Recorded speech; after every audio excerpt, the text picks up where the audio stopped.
അസ്സലാമു അലൈക്കും വറഹ്മത്തുള്ളാഹി തആല വബറകാതുഹു. നമ്മുടെ ഇർഷാദിന്റെ ഏറ്റവും പുതിയ അപ്ഡേറ്റ്സ് ആണ് പറയുന്നത്. പ്രിയപ്പെട്ട സുഹൃത്തുക്കളെ, ഗുജറാത്തിലൂടെയാണ് നടക്കുന്നത്. ഏകദേശം 10 ദിവസത്തിനുള്ളിൽ അദ്ദേഹം അജ്മീറിലേക്ക് എത്താനാണ് പ്ലാൻ ചെയ്തിരിക്കുന്നത്.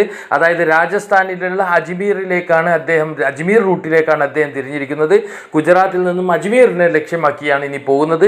അദ്ദേഹം ജോധ്പൂരിലേക്കാണ് പോകേണ്ടത്. അവിടെ നിന്നാണ് ഫ്ലൈറ്റ് എന്നാണ് പറഞ്ഞിരിക്കുന്നത്.